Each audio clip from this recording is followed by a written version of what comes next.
So my birthday is at the end of the month, and I'll be turning 28 years old.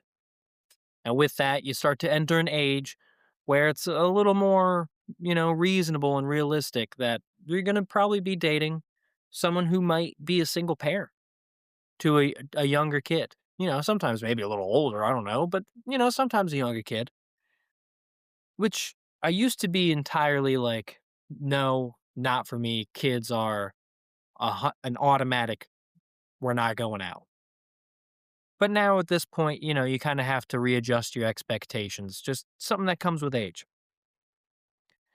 Now, if it's one kid with one baby daddy, that seems totally reasonable to me. But if we're talking four kids with four different baby daddies, you you're telling me I got to make eight new friends? That might be pushing it a little bit, like, oh man. Well, welcome to Pat on the Back. I'm your host, Pat O'Connor. This is a football podcast about football and everything else I end up talking about.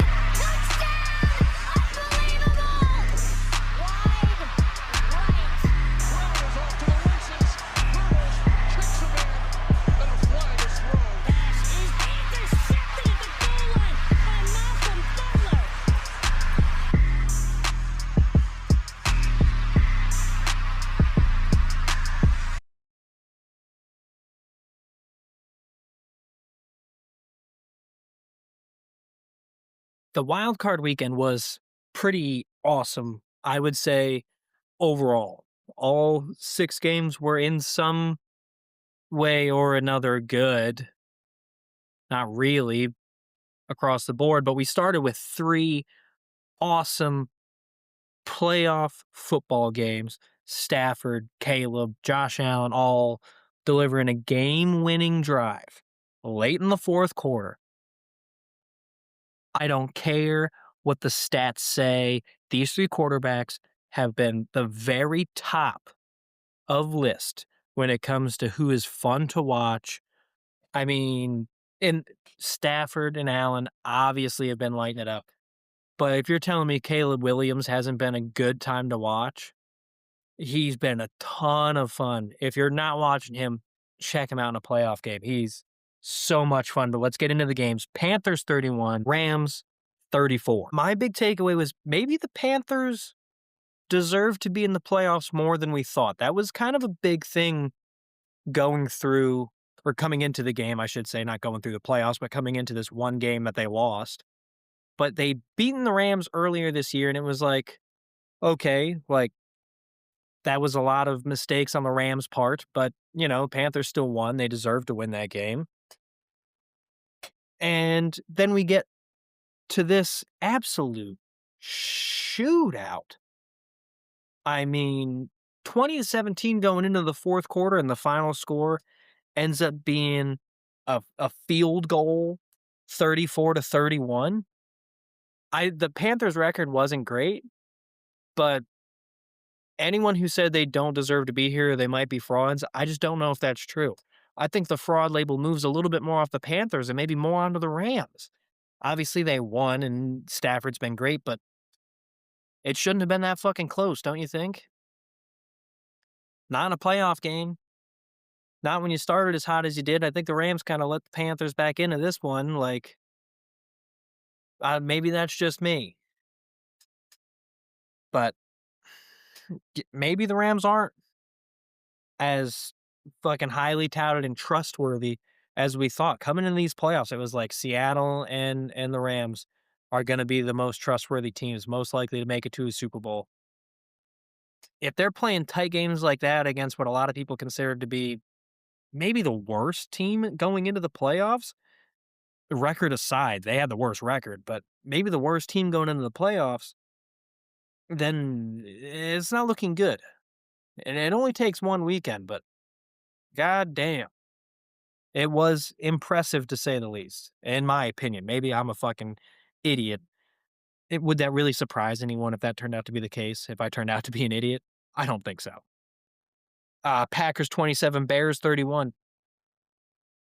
my big takeaway, the Bears are the inverse Browns, okay?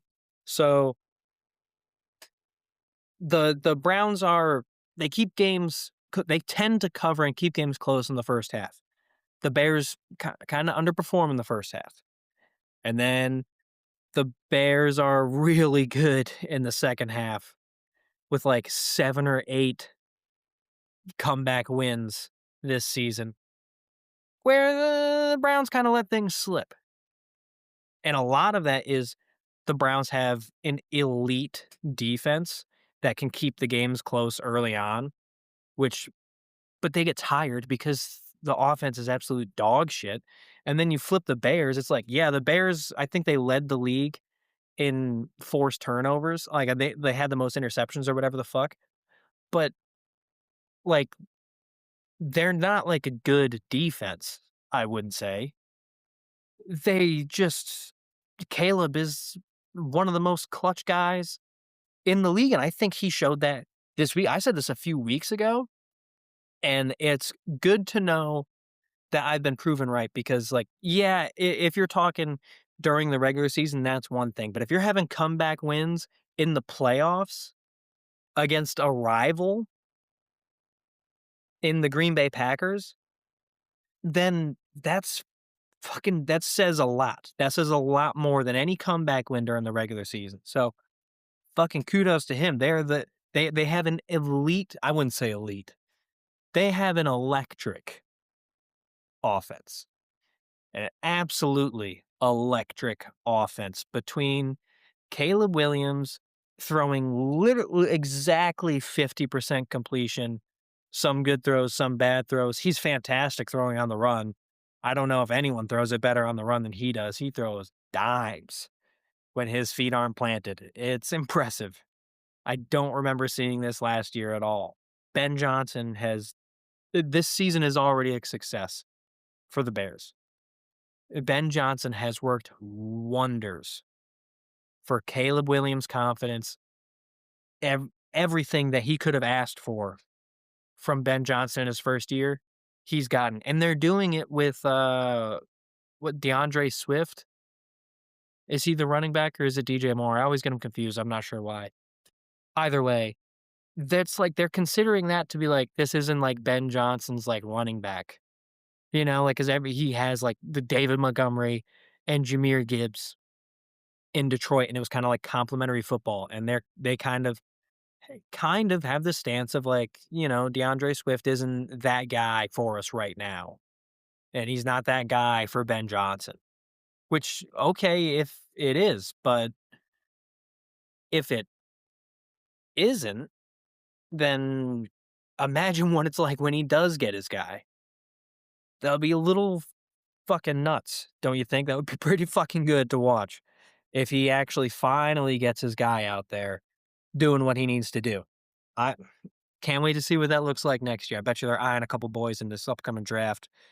Uh, I think David Montgomery is on the move. Does he come back to Chicago to reunite with Ben Johnson? That'd be a hell of a story because I like David Montgomery.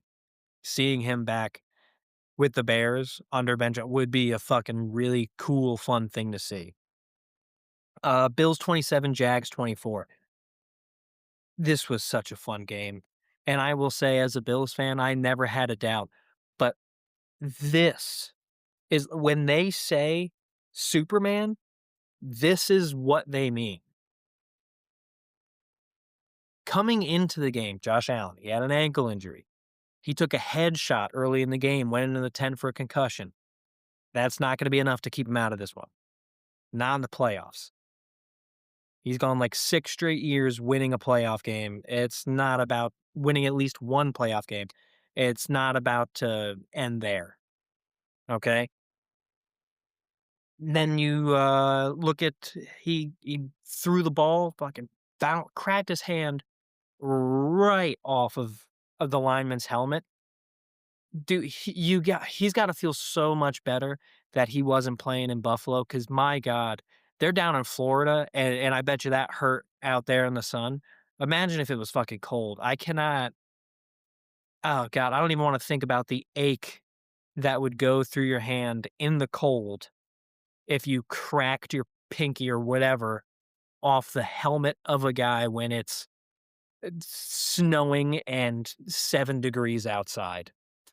That would, oh, just be fucking miserable. And then later in the game, he gets his knee all twisted up, at the goal line. Pretty sure he scored a touchdown on the play, or at the very least, they gave it to him. I think it was confirmed a touchdown, but twisted his knee because of a late hot be l because of a late fucking hit from Josh Hines Allen, the defensive end for Jacksonville, which I've heard rumor that he now has to drop the Allen off his name. I think that was the deal that they had in place where whichever Josh Allen wins gets to keep the name and the other one has to change it to something else. So cool that we got to see Josh Allen keep that because man, that would be tough. But he gets his knee twisted up, doesn't leave the game. He actually runs in for a second touchdown later in the game in the fourth quarter, that final drive, that game-winning drive. Josh Allen accounted for like 66 of 68 yards or something like that. I don't remember exactly what it was, but he made damn near every yard on that final drive. That he is Superman. And is they're constantly gonna be banged up and they're constantly gonna be on the road. I think we've lost a couple more guys to injuries, or at least early in the week, they're not participating, and Gabe Davis, I think, tore his ACL. Like, we've got people dropping like flies. So it's looking scary, but if Josh Allen keeps doing those types of things like he was doing, the Bills are gonna be absolutely fine. There's not a doubt in my mind that they're gonna pull this one like, they can keep going if they keep doing things like this. If Josh keeps doing things like this, it will keep working. He is impossible to beat. He I think he did an interview with, when he went to visit Wyoming when they retired his jersey number. He gave a speech to the team in the locker room, and I'm pretty sure he was flat out like, "Hey, I would love to tell you that, I'm doing this for someone else, but I play football for me. I love football that much. It's not for my wife, my mom, my dad, any siblings. He's not playing football for his dog or his brother. It's 100% for him." And I fucking thought it was so sick. And he had a good point. He was like, if you don't love the game, then why play it? Because it's going to take so much from you.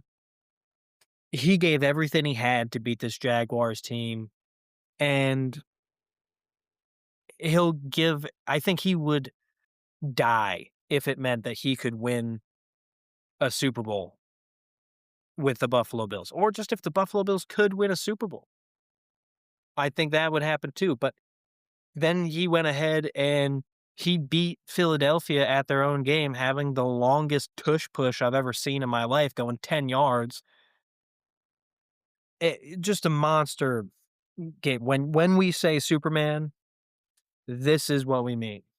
This is 100% what we mean. So those were the 3 exciting, awesome, loved watching every snap of those games, and then we get to move on to the boring games.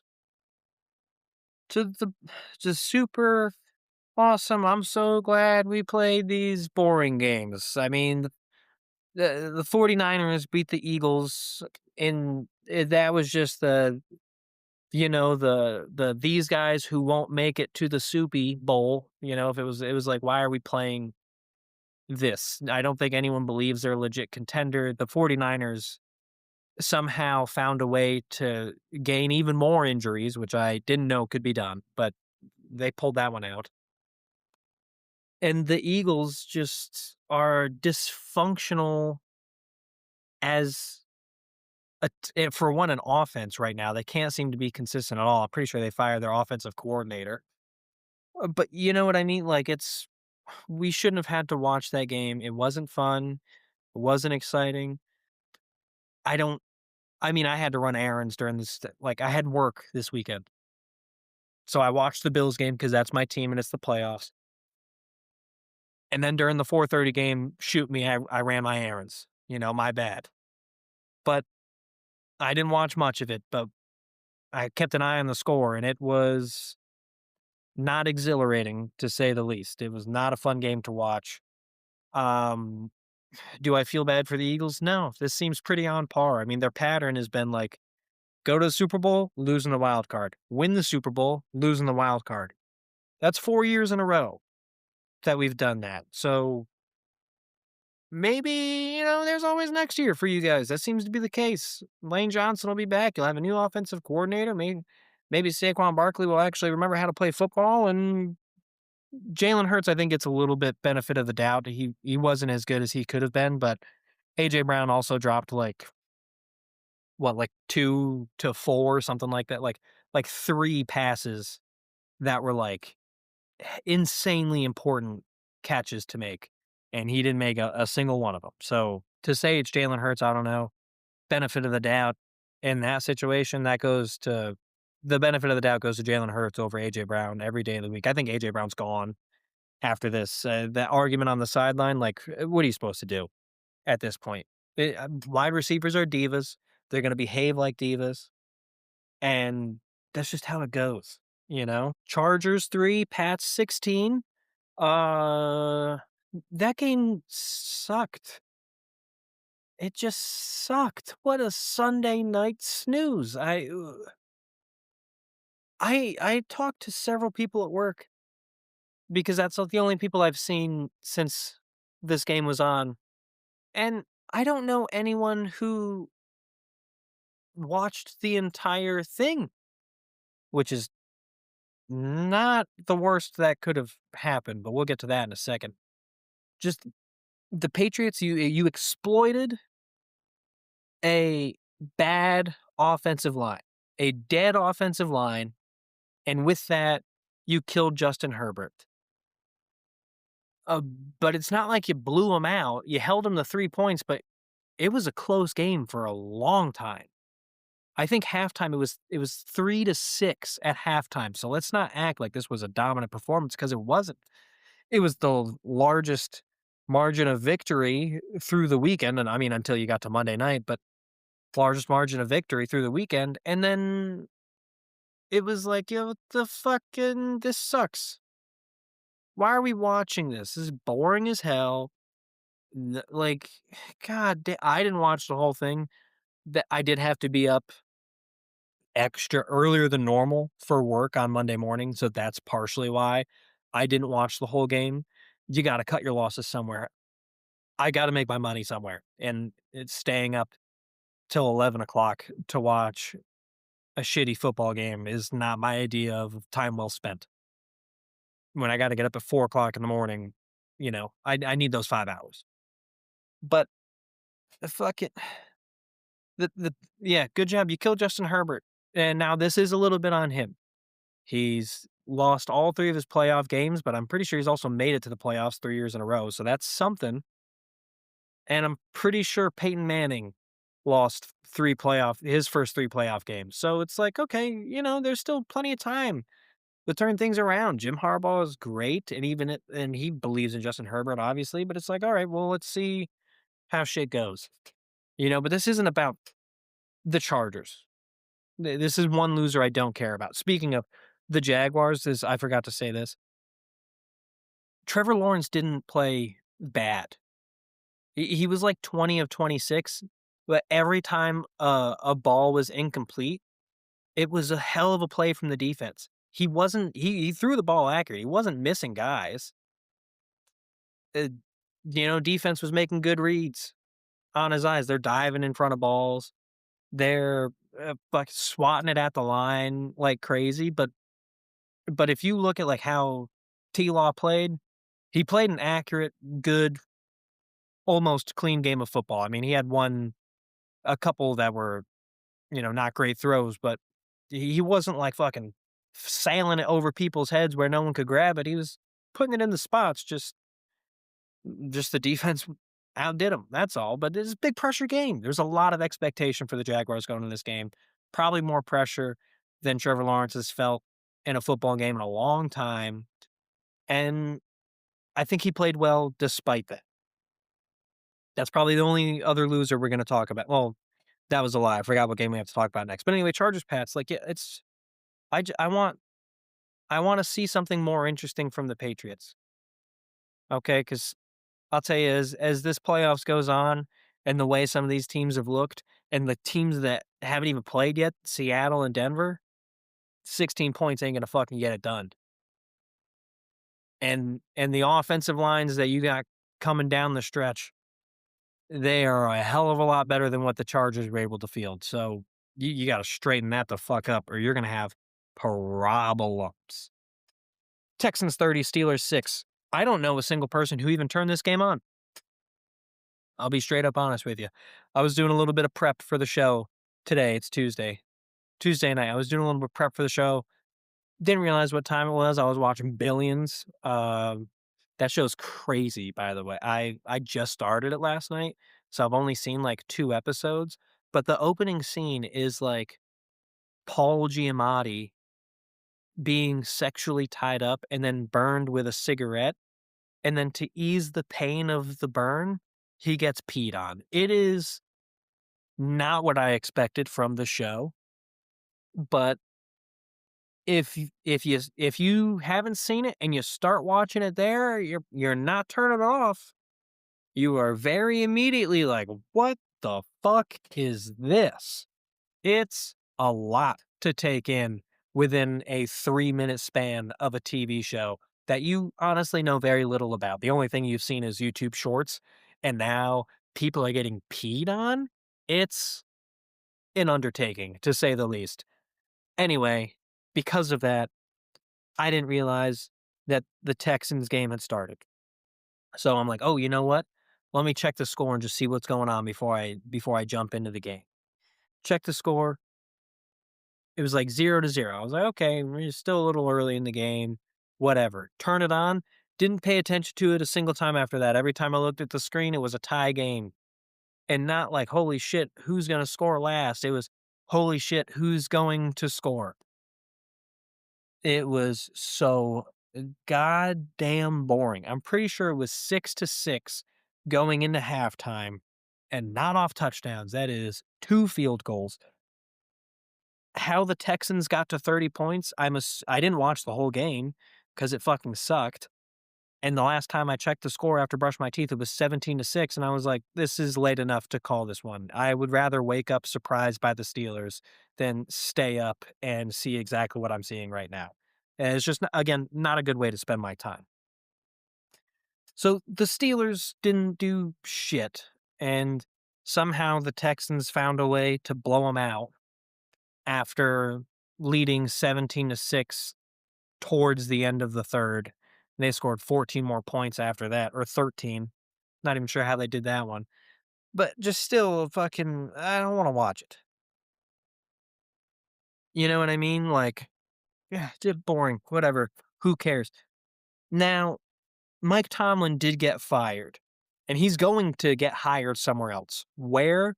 I am not 100% sure. Haven't had the time to think about it yet today. Don't know who he's looking at, but he's gonna find a job somewhere. And a lot of the teams that fire their head coaches, I'm sure were waiting to offer jobs to anybody as they slowly waited to see what Pittsburgh was gonna do. But he was there for 19 years, and he had, like, fucking 18 winning seasons or something like that. 2nd or 3rd all time for consecutive winning seasons. Really impressive stuff. Really, really impressive stuff. He's a great head coach, just the problem is he's kind of a locker room guy, kinda like John Harbaugh. He's not a play call guy. He's a tone setting guy and a culture building guy, and those guys are important. But what that means is that those guys are very likely to go to a franchise that's kinda like broken and beaten down, you know what I mean? So, okay, let's say John Harbaugh's been linked to Miami a lot, so we'll say John Harbaugh goes to Miami. Take that one off the table. Outside of that, I think that leaves like 8 more head coaching vacancies. Dip it down to the ones that are a little more broken. culturally that need to find something, I could see Tomlin going to Oakland. Not Oakland, the Las Vegas Raiders. I could see that. Getting out there with Max Crosby, getting a fresh young quarterback. He's still a young guy. He's only like 50, I think. Some shit like he's young. He's gonna be coaching for a long time. Why not go somewhere where you got a top pick? Like what Miami struggled to have a strong culture for years under Mike McDaniel, and I would say even maybe even before that. If Harbaugh goes to the Giants, which has been another one that he's been linked to, why doesn't Tomlin go out to Miami, enjoy the sun, get out of that gritty little cold, build some toughness and some strong culture in the Miami organization, and then when they go up to those cold weather places like Cleveland, like Buffalo, like New England, like the New York Jets, teams that they have to play 3 times a year, 2 times a year, once in the you know what I'm saying? And now that all of a sudden they're looking a hell of a lot tougher, aren't they? Looking a hell of a lot tougher going up to these cold weather teams with a guy who just spent 20 years coaching in cold weather and being one of the toughest nosed guys in the head coaching aspect of the game. That may be a little convoluted, but I stand by what I said. I could see Tomlin going to Las Vegas, something that's a defensive, strong culture historically, where they need a strong voice to kinda right the ship and get things going, and he's a young enough guy who's had enough success that if they draft Fernando Mendoza, they can move in the right direction, or he goes to Miami, who's been historically broken culturally, and he fixes things there, and all of a sudden, they're good in the cold. I don't remember all the head coaching vacancies, but I could see those 2 being very good ones. Or I don't see him going to the Giants, frankly. I'm just having trouble picturing that. But John Harbaugh seems much more likely to make that move, which does open up Miami, which I think is the more interesting option because it seems like a bad fit on paper, but I bet you he turns that shit around down there. So last week I had this hypothetical trade theory about what if Joe Burrow and Lamar Jackson got traded straight up for each other. And I didn't get much pushback on that. I got a lot of people like, why? And I was like, it would be fun. Picture Joe Burrow in the Ravens uniform. It looks good. It's just a fun food for thought. It's never going to happen, but why not think about these fun hypotheticals? Isn't that what part of the off season is like, oh, wouldn't this be cool? Isn't that why we play fucking Madden? Because wouldn't this be cool? You know what I mean? The part that I did get the biggest pushback is the part that I did get the biggest pushback on is that I said, I think Lamar's number one priority isn't winning a Super Bowl. I think it's personal accolades and money. And I kind of breezed over it. I said that's a better fit, I think, for Cincinnati because they have the Carson Palmer said he never felt like the organization was motivated to win a Super Bowl. They were always content with just competing and fielding a team that sells jerseys pretty much. And okay, and there's nothing wrong with a player having the mindset of money first. There's nothing wrong with that. Especially when you're talking about a guy who plays a style of football that is not akin to a long career. He had injuries early, and he's cleaned it up a little bit, but he had some injury scares this year, and he's getting nothing but older just like the rest of us, so the injuries are just gonna keep coming. So his career could be limited by injury. It could be a little cut short because maybe he's not as sharp from the pocket without being able to move around. I don't know. I can't predict the future. But he's also a dad. So is it crazy for him to be like, okay, number one priority is making money. Number two priority is winning Super Bowls because he's worried about his future and the future of his children and what he's going to do in a life after football, which may be coming sooner than some of the other quarterbacks his age, I don't see why that's so preposterous. A lot of people were questioning, like, "Oh, you're saying he doesn't want to win? How can you say a two-time MVP doesn't want to win?" I'm like, I'm not saying he doesn't want to. I'm just saying I don't think it's his number one goal. Why does he consistently underperform in the playoffs after the first few years of not even playing in the playoffs? Those are because of injury, but then he gets there and he's just not as good. Maybe his mindset's not right. Maybe he's not as clear focused. I don't think it's that crazy to think that just because you're a star, you can't be worried about money first. We see professional athletes doing that all the time in other sports. The NBA, Ben Simmons, never developed his game. He was like a number one overall pick. Couldn't could not develop a jump shot to save his life, wasn't interested in developing a jump shot. Made it very clear he didn't really care about basketball as much as other people should. Same with Kyrie Irving.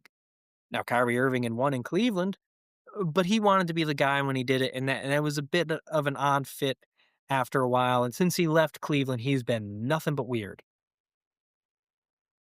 But we're gonna say that that's fine in basketball, but not in football.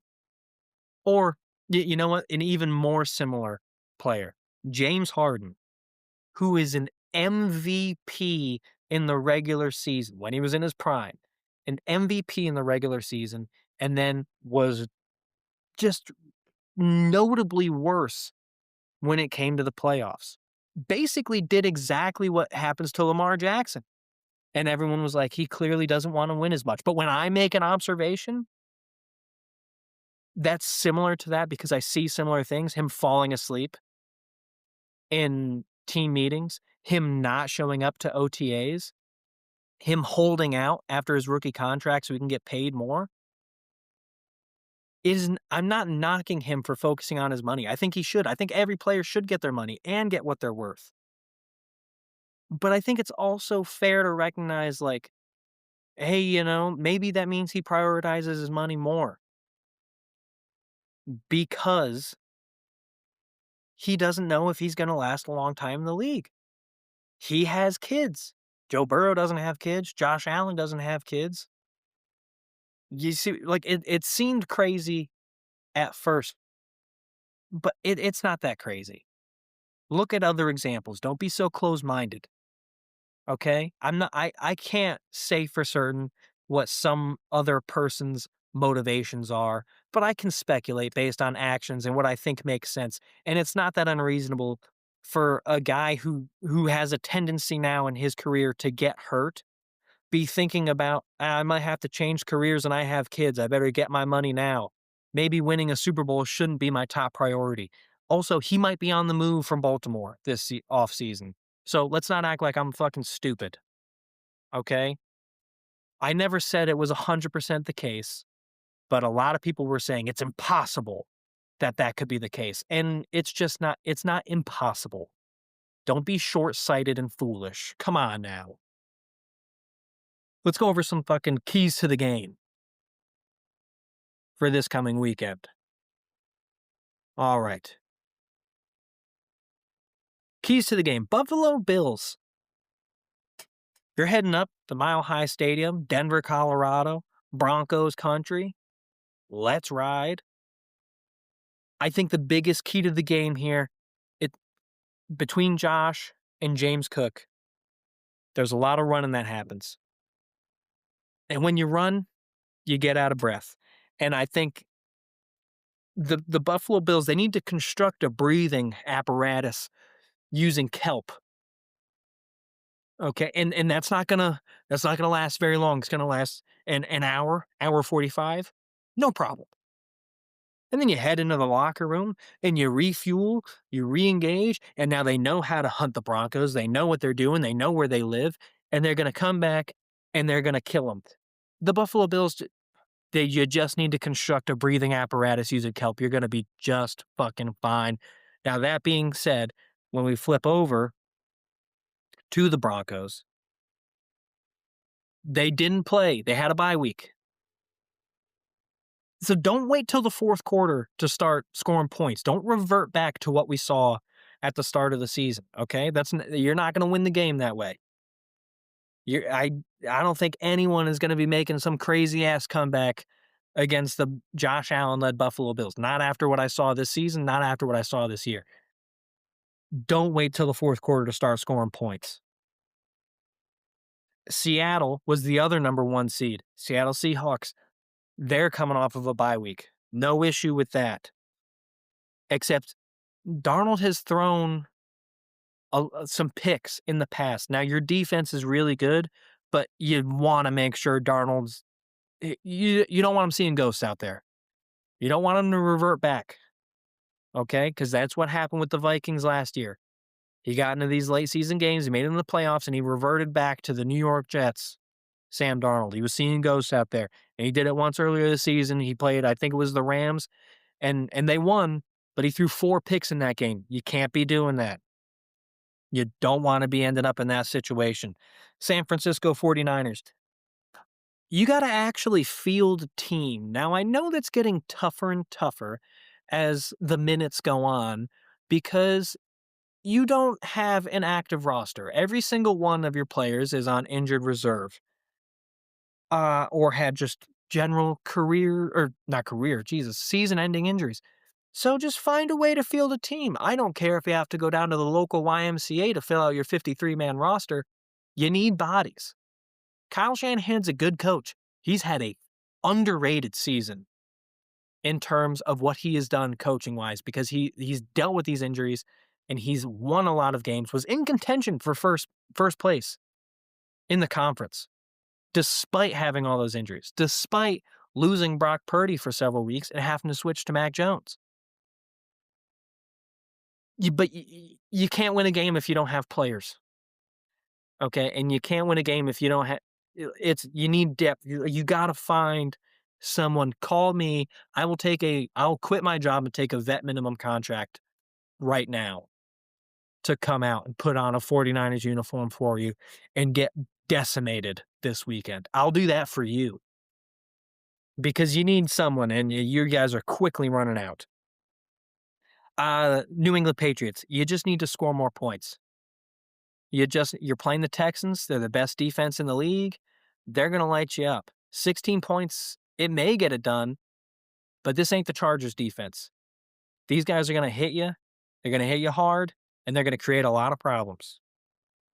You need to score more than 16 points. That is not gonna win you this game. It's not gonna win you this game. You've gotta solve that problem because matchup-wise, I think the Texans' defense is better than the Patriots' offense, and, the defense might be as good, but I would not hold my breath. But then you go to the flip side and you look at the Texans. The Texans have to have the most boring game of the weekend. You want there to be no points. You want there to be no point. You guys can stop a team. You've been shutting teams down all season. Do it again. The Chargers held the New England Patriots to just 9 points at the start of the fourth quarter. They're not going to light you up. You want to have a boring ass game. You want to get out here, and if you win this game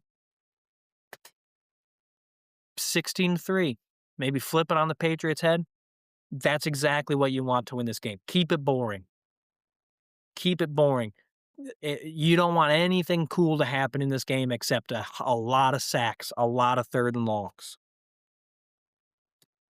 Rams, you got to keep Stafford on the field, and for God's sake, you got to keep Jimmy Garoppolo off of it. Like, Garoppolo? Why did I say that? Jimmy Garoppolo, you got to keep him off of it. Stafford's a little banged up. Again, he should be good to go, but he's getting up there in age, and the drop-off from Stafford to Jimmy G is drastic. Anything you can do to keep Stafford on the field and Jimmy G off of it, please, God. And the Chicago Bears, if this is how the game goes, have another epic comeback. I think If I'm not mistaken, I didn't fact check this. I think the Bears had the biggest comeback of the weekend against the Packers, 25 points in the fourth quarter or whatever it is to win that game. Have another epic comeback. You're going to be just fine. Clutch stuff is what Caleb Williams does best. Exciting stuff is what Caleb Williams does best. Nothing more exciting than a come from behind victory to win it late in a clutch moment.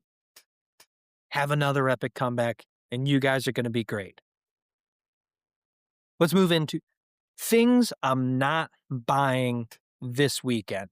Things I'm not buying. Mike McDaniels has been interviewed to be the head coach of the Cleveland Browns.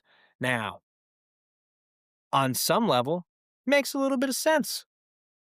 You got a couple first round draft picks coming up. You've got someone who is potentially seen as a franchise quarterback in Shedeur Sanders, though personally I don't see it. Something about it just seems off. His play isn't terrible, but whatever. But that's not my big concern. My big concern why I'm not buying McDaniels to the Browns is just look at him every time he's been in the cold. It's like he's clearly yeah, okay, so he was in Miami for several years, and you know what? It's nice in Miami. It's warm in Miami. You wear capris in Miami. And then you watched him go to anywhere that got below 40 and he's bundled up like the fucking Michelin snowman. It's not gonna work. How is he supposed to set a culture in a cold environment franchise if he's bundled up enough that if you threw a dart at him, he would deflate? Like, you shouldn't be able to hit golf balls straight into a guy's back that he can't feel because he's got so many layers on trying to stay warm. That doesn't inspire confidence. That's not a Mike Vrabel move. That's not a John Harbaugh move. You can be cold, for sure, but you can't look as cold as he looks on the sideline. That's gonna be a real problem. I am not buying McDaniels to the Browns. If he goes to the Browns, it's not gonna work. I'll tell you right now. You may see some cool stuff here and there, but culturally, they're gonna be just as defunct as they are everywhere else. And do I blame McDaniels for taking the head coaching job if it's offered to him? Fuck no. Why would you take a coordinator job if you can make head coach money?